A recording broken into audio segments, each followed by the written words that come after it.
आज क्या सिलसिले में आपका यहाँ पे आना हुआ? जैसा कि त्रिपुरा में खास करके मुस्लिम समुदाय के ऊपर जो जुल्म और अत्याचार हो रहे हैं, उसी तरह से जो एक वसीम रिजवी है वो मलून बार बार नबी पाक सल्लल्लाहु अलैहि वसल्लम की शान में गुस्ताखी करता है। उसकी मजम्मत के लिए कल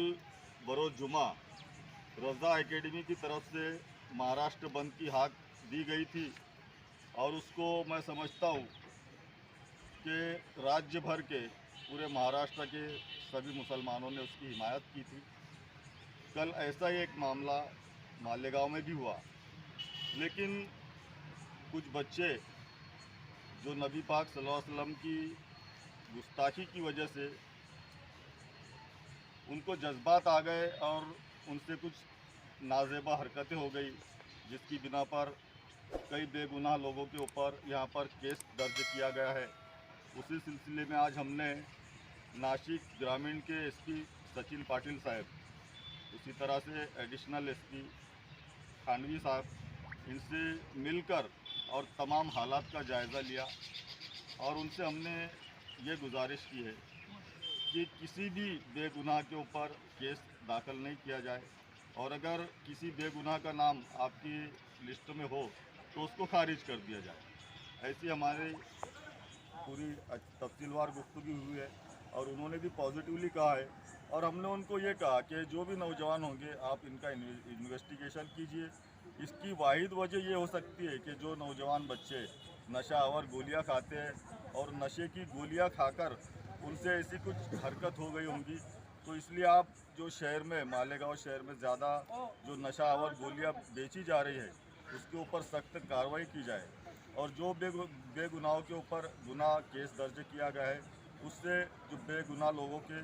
और कुछ मैं समझता हूँ कि एक कारी और एक आलिम साहब भी है उसमें, उनके नाम फौरी तौर से उसमें से हटा दिया जाए। ऐसी हमारी तफसीली गुफ्तगू हुई है और दोनों अधिकारियों ने हमको ये आश्वासन दिया है कि जिन लोगों ने पथराव किया है और तोड़ फोड़ की है उन्हीं पर कार्रवाई की जाएगी और जो बेगुनाह लोग हैं उनको बख्श दिया जाएगा, ऐसा उन्होंने हमको आश्वासन दिया। साहब, लोकल सतह पे तो आपने बात की, राज्य स्तर पे भी आप इस ताल्लुक से कोई कोशिश करेंगे? अल्हम्दुलिल्लाह आज मैंने बैठकर मेरे लेटर पैड के ऊपर होम मिनिस्टर के नाम से एक लेटर तैयार किया हूँ, उसमें भी यही बातें हैं और उसके अलावा मैंने उसमें ये भी कहा हूँ कि जो 307 की जो कलम लगाए गए वो 307 की कलम हटाई जाए। ऐसा निवेदन मैंने गृह मंत्री के नाम से बना चुका हूँ और इंशाअल्लाह मंगल के दिन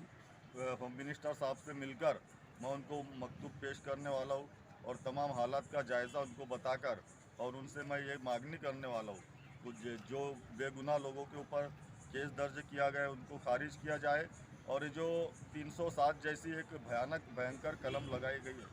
उसको हटाया जाए। 395 भी है,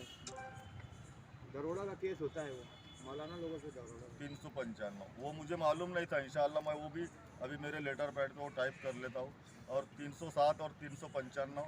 ऐसी जो गंभीर कलमें हैं ये हटाने के लिए हम लोग गृह मंत्री साहब से मुलाकात करें। पुलिस की जानिब से संख्या भी बहुत बताई जा रही है, 1000-1500 लोगों को निशाना। नहीं, इसमें अभी मेरी तफसीली गुफ्तगू हुई है जिसमें उन्होंने ये कहा कि हम लोग प्रायोरिटी ऐसे ही लोगों को देंगे जो सीसीटीवी फुटेज में पथराव कर रहे हैं या शरंगेजी कर रहे हैं, पहले ऐसे ही लोगों को उठाया जाएगा। ऐसे लोग अरेस्ट होने के बाद में इंशाअल्लाह हम लोग ये कोशिश करेंगे कि बाकी के जो ज़्यादा इसमें तादाद बताई गई है उसको बहुत कम किया जाए।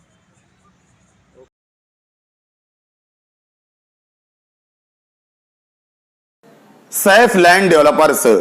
डेवलपर्स और कंस्ट्रक्शन समेत जमीन, खेत, प्लाट, फ्लैट, फार्म हाउस, कारोबारी बड़े प्लाट, छोटे प्लाट यानी जमीन से मुताल्लिक तमाम काम इत्मीनान बख्श तरीके से मुनासिब कीमत पर किए जाते हैं, यानी होलसेल रिटेल खरीदो फरोख्त। कई कामयाब प्रोजेक्ट के बाद आज भी जारी है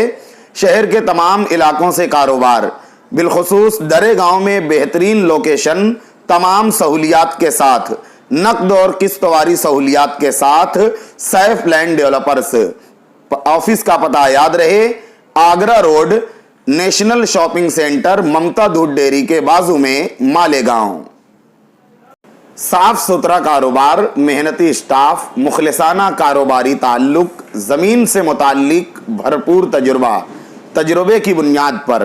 आपके लिए किफ़ायत शिआर खरीदो फरोख्त सैफ लैंड डेवलपर्स।